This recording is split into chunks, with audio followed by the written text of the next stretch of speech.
أشرقت نفسي بنور من فؤادي حينما رددت يا رب العباد وانتشت روحي وصار الدمع يجري يا إلهي خذ بقلبي للرشاد أشرقت نفسي بنور من فؤادي حينما رددت يا رب العباد وانتشت روحي وصار الدمع يجري يا إلهي خذ بقلبي للرشاد أشرقت نفسي بنور من فؤادي.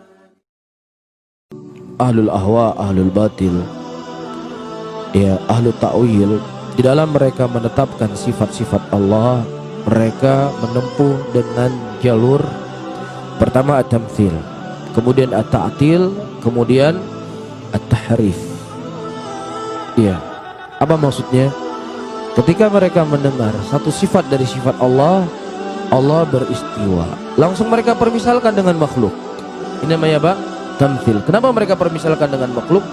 Kalau Allah itu bertempat, berarti Allah itu butuh kepada tempat. Berarti yang ditempati lebih besar dari Allah. Kan itu yang mereka pahami. Tamtsil nggak ini? Tamtsil dengan makhluk. Setelah mereka tamtsil, kemudian mereka ta'til. Oh, nggak mungkin Allah itu butuhkan tempat. Nggak mungkin tempat itu lebih besar dari Allah. Berarti apa? Bukan istiwa, ditakdir. Nah, bagaimana dalam Al-Quran Allah sebutkan istiwa? Maksudnya dengan ditahrif, menguat. Paham? Jadi dulunya tamtsil dulu, kemudian ta'til, kemudian tahrif. Paham di sini? Adapun Ahlus Sunnah, ya, di dalam menetapkan sifat Allah, tatsbit, kemudian tanzih. Apa itu tatsbit? Apa yang datang dari Allah? Allah mengkhabarkan Allah beristiwa di atas arsy. Tatsbit, nutsbituhu, kita tetapkan Allah beristiwa di atas arsy. Kemudian apa? Tanzih, disucikan. Istiwanya Allah beda dengan istiwanya makhluk. Bisa difahami? Ini thariqahnya. Nah, dari apa sisi yang keterkaitan dari soal? Iya, Allah subhanahu wa ta'ala ketika beristiwa di atas arasnya, kita katakan Allah nggak butuh kepada tempat. Allah nggak butuh kepada tempat. Wahai manusia, sesungguhnya kalian semua itu fakir kepada Allah. Kalian semua butuh sama Allah. Gak ada makhluk yang tidak butuh kepada Allah. Walaupun malaikat Jibril diutus oleh Allah untuk menyampaikan wahyu, beliau juga butuh kepada Allah. Begitu juga malaikat yang menurunkan hujan, walaupun ditugaskan oleh Allah untuk menurunkan hujan, Allah nggak butuh sama dia untuk menurunkan hujan, tapi dia yang butuh kepada Allah subhanahu wa ta'ala. Bisa difahami?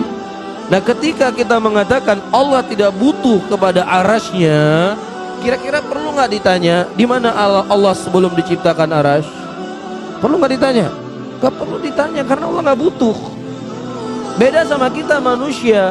Kita ketika kita tinggal di sebuah rumah, kita butuh dengan rumah. Rumah itu lebih besar dari kita. Nah, misalnya kamu sebelum tinggal di Banda Aceh, di mana kamu tinggal? Oh, saya tinggal di sana di Langsa. Oh, saya tinggal di sana di Medan. Oh, saya tinggal di Loksmawe. Kenapa harus kita tanya? Karena dia butuh sama rumah. Boleh kita tanya. Lah, Allah nggak butuh sama aras. Ngapain ente tanya di mana aras? Di mana Allah sebelum Allah ciptakan aras? Karena Allah nggak butuh sama itu semuanya. Kecuali kita katakan Allah butuh kali sama aras. Boleh ente tanya di mana Allah sebelum diciptakan aras. Masalahnya Allah nggak butuh sama aras. Ketika Allah nggak butuh sama aras, ya nggak perlu ditanya di mana aras. Bisa difahami? Sebagaimana nggak perlu kita tanya, ya kenapa, untuk apa Allah utus Jibril untuk menurunkan wahyu? Kenapa nggak disampaikan sendiri sama Allah? Apakah Allah butuh kepada malaikat Jibril? Allah nggak butuh sama malaikat Jibril.